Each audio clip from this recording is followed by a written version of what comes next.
What is up, guys? Zed's coming at you with a tutorial on a teleportation device you can use here on Minecraft. I'll go ahead and flip this around here. So we are 220 blocks away from where we want to be, so I'm going to go ahead and charge that. You got to kind of spam the button when you're this far away. And there we go. It'll show you that we're all the way over here. So what this does, hold on, let me come down here and turn it off real quick.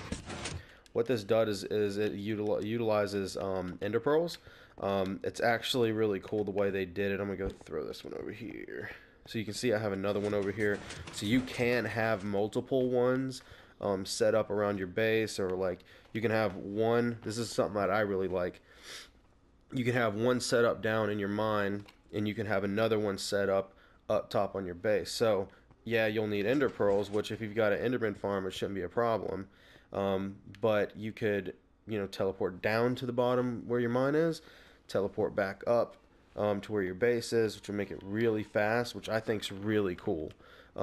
So yeah, I'm gonna go ahead and show you. First of all, I want to go ahead and say that this is not my idea. This was not my idea at all. I got this from watching a video earlier today by Skippy 66 Gaming. So by all means, go and check his video out. As far as I know, he's the one who came up with this idea. I just happened to make it a lot more compact than he did, and I think one of his followers tried to make it a little more compact as well. But let me turn this off real quick, and I'll kind of show you how it works. This is the compact version of his. This is you can fit this in a 3x3x3. That's 3 blocks wide by 3 blocks wide by 3 blocks deep. So that's 1, 2, 3. So what this utilizes is a hopper clock. You basically got one item going in there back and forth, and then you have the comparator, which powers this block, which will cut off this redstone torch and back on, which will make it go up and down like that. This is the kind of speed that you want. Anything faster, from what I've seen, because I figured out how to make a clock out of an observer block, but it's just too fast. It spams up and down way too fast and doesn't actually bounce the ender pearl. It just makes you spawn every time you throw it, just like you normally would. So this hopper clock actually works perfect for it. As you can see, it's very simple. It's not really expensive at all to make. The only thing that might cause you a little more, which I'm sure some of you will probably figure out a way to fix this, is you have to use redstone and then a redstone repeater for however far away you are. So to show you real quick, when I was 220 blocks away, I used a lot of redstone and a lot of repeaters, as you can tell. So that's probably the most costly part of doing this. You can kind of see all of the repeaters that I use. I probably used, I would say, at least 20 in this particular one, but that's just showing you how far away you can go from it. Practical use, you probably won't even need but like 2 or 3 maybe repeaters, especially if you're trying to go up and down. So all that aside, I'm gonna go ahead and get into showing you how to build this thing. Alright guys, so for this build you're gonna need 2 hoppers, 1 redstone comparator, a redstone torch, a sticky piston, a slime block, a block to put in, I'll show you real quick, a block to put inside of the hopper to cause the time, some building blocks, a stack of redstone, a stack of redstone repeaters. You don't need this many, but just depending on how far you want the switch to be, you just might want to have a stack. A bucket of water, 16 ender pearls. Of course, you don't need 16, you just need 1, but more than likely, if you're building this, you probably have an enderman farm, so you'll probably have plenty. Button, some pressure plates, 4 pressure plates.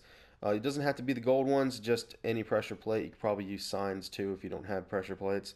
And then 4 obsidian or 4 furnaces if you don't want to have to use that. But after we're going to go ahead and get to building this. Let me come over here and show you where to do it. So all you're going to need is to clear out so this is the center, a 3x3 area. We'll just do that 3 blocks down.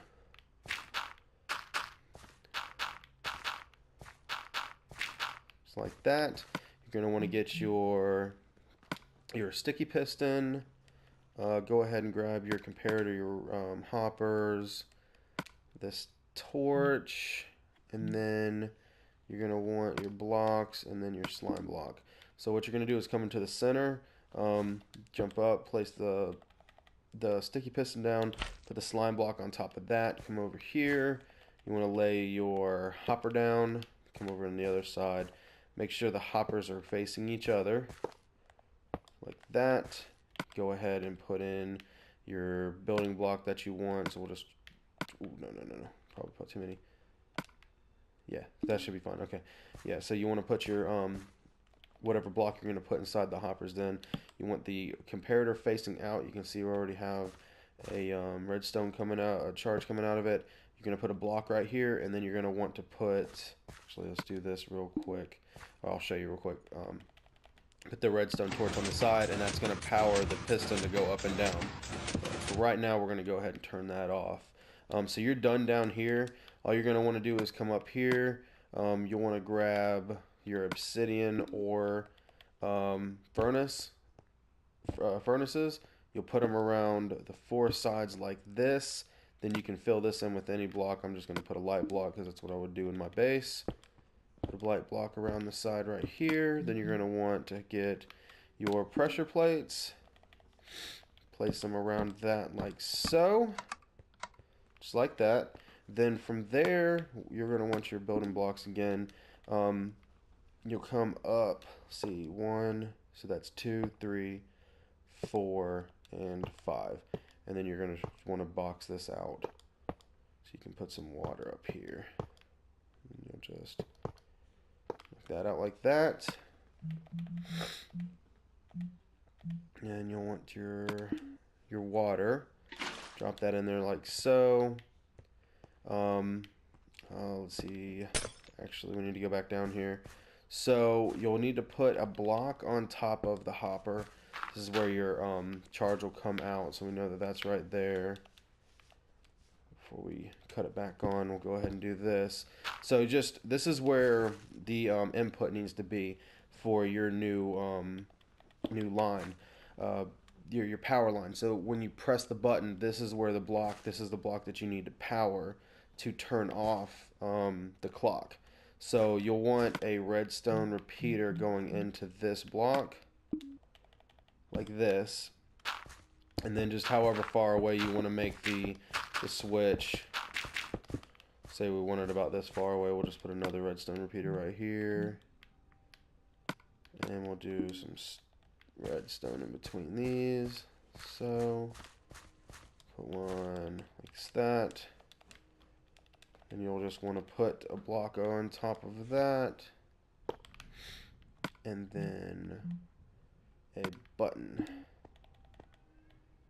Oh, like that. So you can kind of see how that goes right here. Go ahead and drop back down in here. You want to put your torch back on it, which will turn it on. Like that.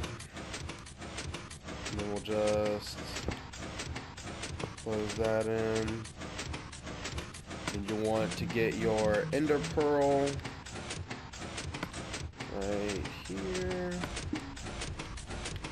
And then you want, so this is the trickiest part. You kind of want to be in the center. So put your mouse all the way up, and you'll want to get into the center of it, throw one up, and then step out. And it should just bounce up and down like it is right there. So that's how you know that the teleportation device is set up. So then all you're going to want to do is just come over here, press this button, it'll turn it off, and then cut it right back on, and that's how you teleport. So, earlier I showed you that you can do it from 220 blocks away. From what I found, that is the max that you can go away from it, just because I believe it doesn't spawn in the chunk. So I went to 230 and tried it there. I didn't try it in between 220 and 230. Because at 230, as soon as you get close to 220, it spawns in that chunk, and then the ender pearl just sets off. So anything further away than 220, you're going to have problems. Yeah, like I said, this is a really good build, especially if you want to do like a quick way to get down to the bottom of your mine and then back up to the top of your base. This is a really easy way to do this. That way you don't have to have, you know, I mean, this beats, honestly, as far as resources go, this beats even some of the slime block elevators. I mean, all you really have in here is one slime block, a sticky piston, a comparator, some hoppers, and then however much uh, repeaters you need. That's really all that you have into this. So yeah, if you guys enjoyed this video, please leave a like. If you want to see some more tutorials or even watch my Minecraft series I'm doing, consider subscribing. And also before I go, I wanted to let you know just keep an eye out in the link in the description, because I'm gonna have the link for Skipper 66 Gaming, who had the original idea for this. So yeah, with that being said, I hope you guys have a great day, and we'll catch you next time.